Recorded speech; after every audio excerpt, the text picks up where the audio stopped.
It's Friday night, day 2 of the tournament is in the books, and a lot of people had perfect brackets today.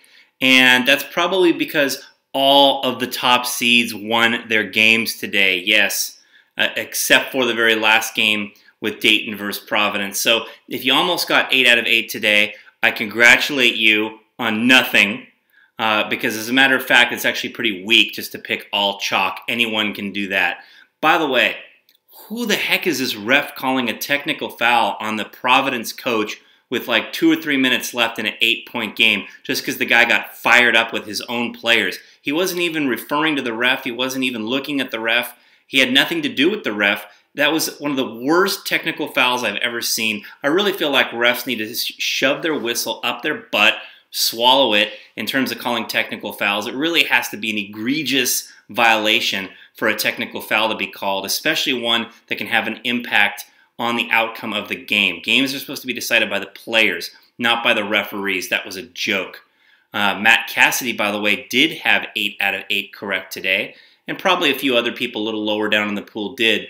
But Matt did pick Dayton correct, and he's in a 9-way tie for first place right now. Yes, a 9-way tie for first place with 27 out of 32 games correctly picked for the first 2 days of the tournament.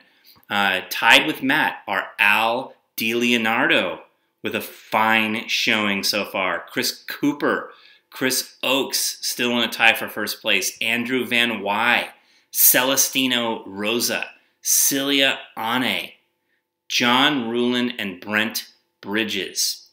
They all have 27 correct out of 32. Also making a fine showing with 26 correct out of 32 were a number of people including Ricardo Nunez, Rachel Dowd, Jeremy Bell, Dave Powders, Tom Skowski, Buddy Boyd, Jesse Long, Justin Ip, Victor Paredes, Tyler Park, Adrian Ramirez, and Robert Katayama. Yes, all with 26 correct out of 32. Wins, by the way, are worth 2 points now on the weekend, so everyone with 25 points is within 1 extra victory of being in the lead. And so this includes people like Bruce Goodman, who are lurking 2 points behind the lead, Phoebe Zan lurking 2 points off the lead, and Wisconsin homer Dane Espegard also lurking 2 points off the lead, along with a number of others. Once again, we have $240 going to our leader after Sunday, provided that the person that wins that paid for their pool by the end of the first day yesterday.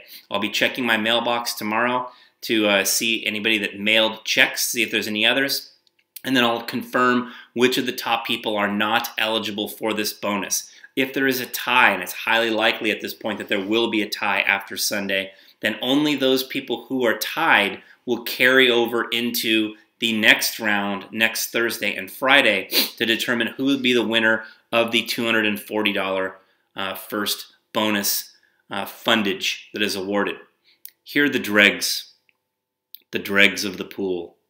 Those people who are found deep on page 3 of the pool leaderboard with only 20 out of 32.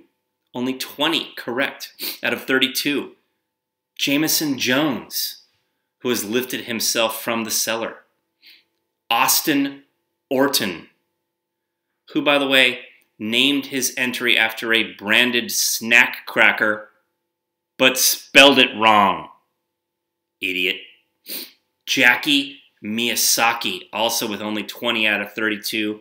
And, coincidentally, her fiancé, Rafał Rudzinski, with only 20 out of 32.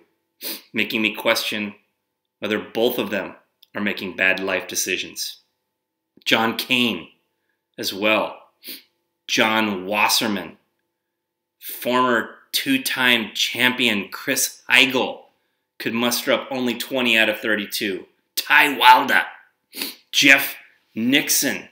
Anthony Garcia.